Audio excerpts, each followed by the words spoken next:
What is going on, everybody? Sports Expert here, and we are doing our MLB free agency predictions video. I have 12 players in this video that I'm going to go over and predict. So before we get started, please hit the subscribe button if you're new to the channel. Turn on the post notification bell. Like the video. Liking the video helps our video in the algorithm, and I would really appreciate that, everybody. And comment what you think. That also helps the algorithm commenting and your predictions for these players as well, if you give them. Let's get started. I have 12 players on. Maybe I'll do some more videos, but this is my first MLB free agency predictions video here. So let's get started. So our first player will be Dodgers starting pitcher Max Scherzer. He was acquired in the blockbuster deal along with shortstop Trey Turner in exchange for Josiah Gray, Kyber Ruiz, and multiple prospects. So I would have to say he stays with the Los Angeles Dodgers. The Dodgers have the money. They don't seem to be willing to give up on Scherzer right now, and they can probably pay him less than he's making this year. He made $37 million. You could probably give him $35 million at this point because his age, but around there would be sensible, as it's 3 years. He's 37 years old, so 3 years, $105 million would make sense. And he would be huge for that Dodger starting rotation. It seems like he loves being there. You have him, Walker Buehler, Julio Urias. That's a nice top three tandem right there. And Kershaw, obviously, when he's healthy. So that's what I like for the Dodgers, and I feel like this would be a really nice contract. I mean, it's Max Scherzer. You can't go wrong. Astros shortstop Carlos Correa. It's basically been confirmed that Correa won't be returning into Houston in the offseason, so it sounds like he'll go to a different team.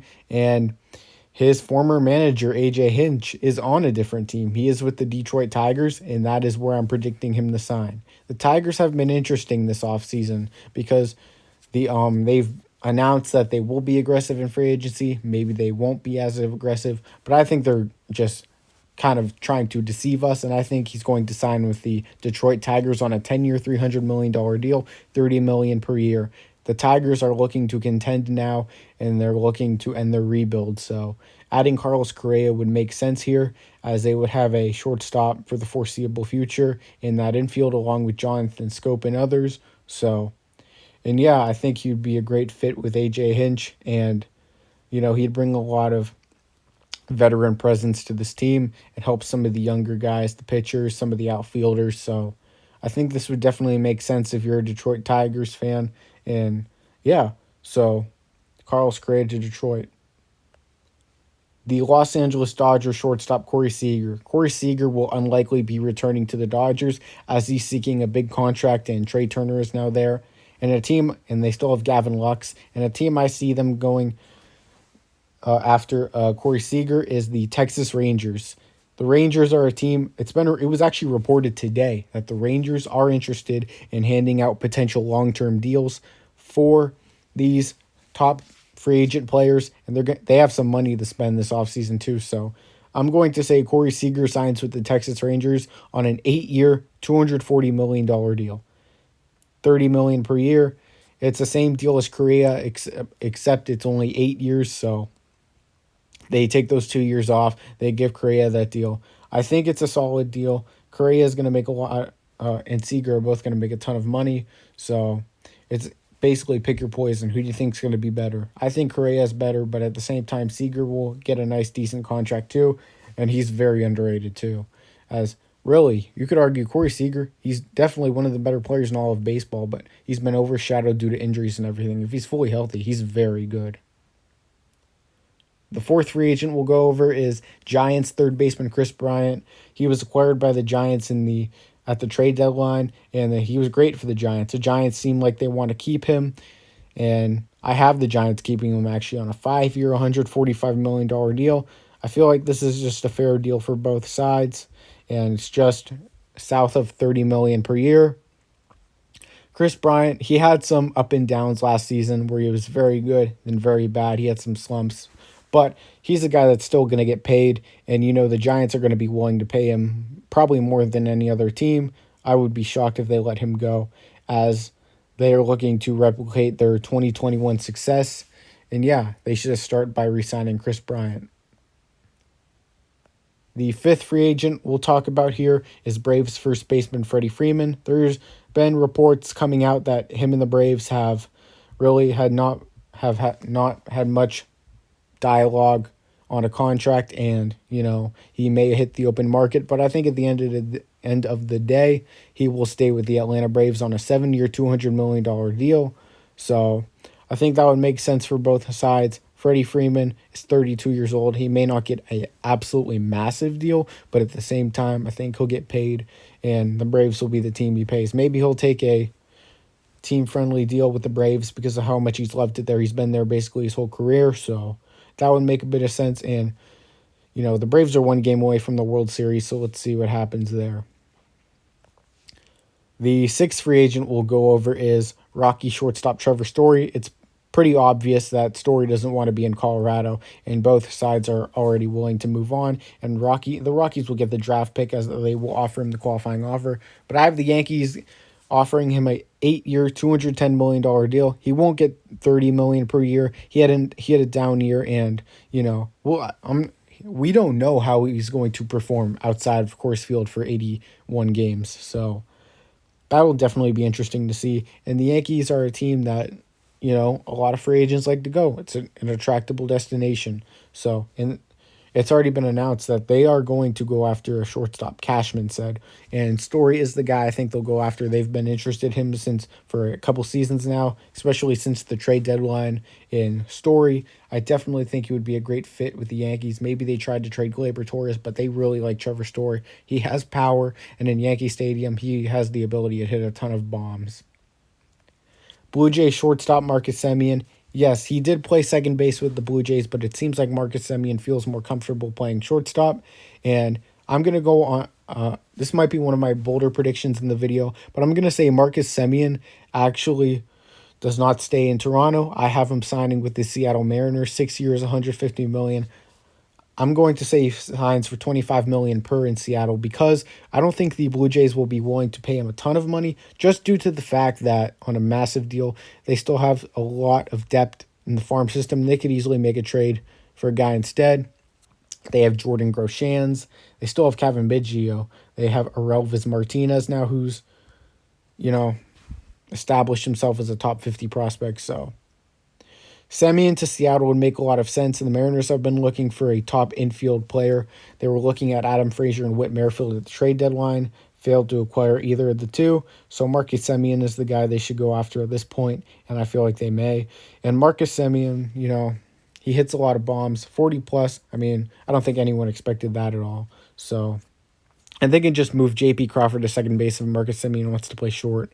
So that would make sense. And J.P. Crawford and Marcus Semien in the same infield, that'd be nasty.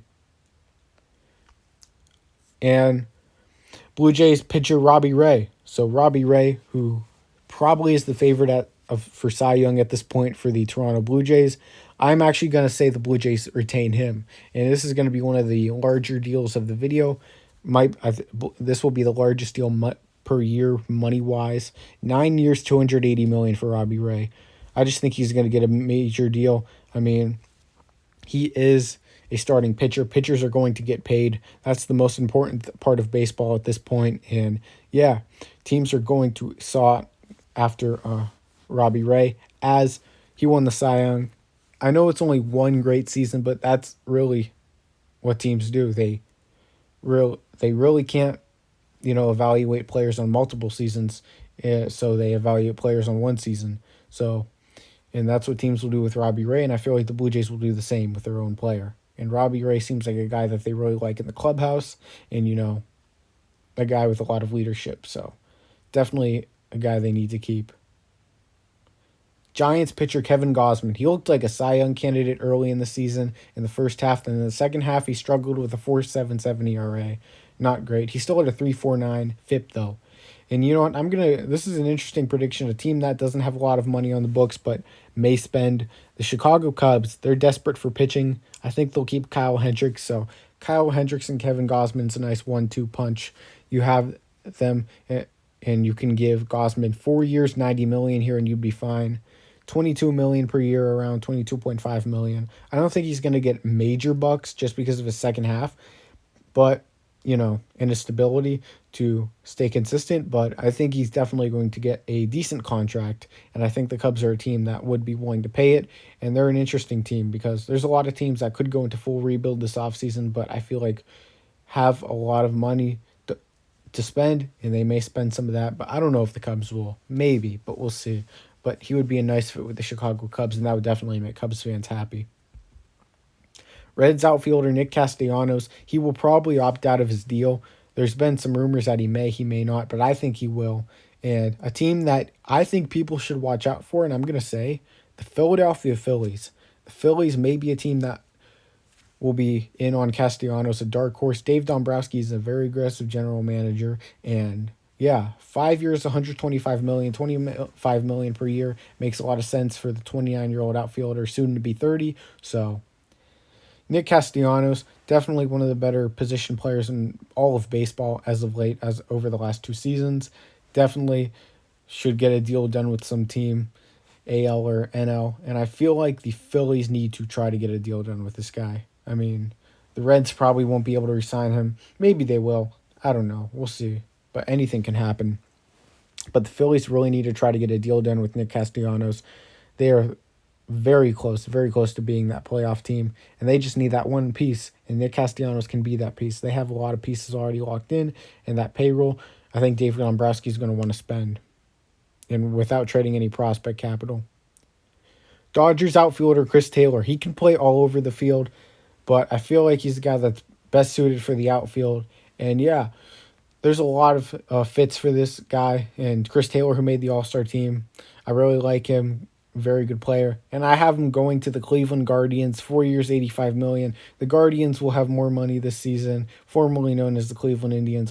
Obviously, they will be boosting payroll as well, and they're looking for major outfield help, free agency and via trade. So, and they're a team with all the new merchandise sales and everything going around. They're going to be able to boost payroll, and even they're going to be able to decline some options, so that will make more sense for them. So Cleveland, 4 years, $85 million for Chris Taylor. That makes a bit of sense. Just south of $22 million per year. He can play each and every other position on the field, basically, except catcher and pitcher. So that's why he's going to make at least $20 million, I feel. So maybe he makes less, but Chris Taylor to Cleveland would be huge for them. I'm actually a Cleveland fan. Just wanted to put a prediction in here. But I've been seeing stuff online that this could be possible, but we'll see. And our final prediction here is White Sox pitcher Carlos Rodon. I don't know how big of a contract he'll get because of his injury concerns in the past, but I have the White Sox signing him to a 3-year, $60 million deal. I think the White Sox will find a way to get something done with him. It feels like he wants to stay there, and it feels like he might be a White Sox his whole career. So 3 years, $60 million makes sense for him, I feel.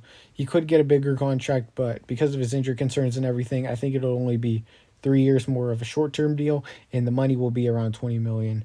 And because he was starting pitcher, he'll get around there. So Rodon, who had a lot of injuries throughout his career, he had a great year this season. He was a Cy Young candidate at one point, then he went on the IL, and that basically derailed everything there.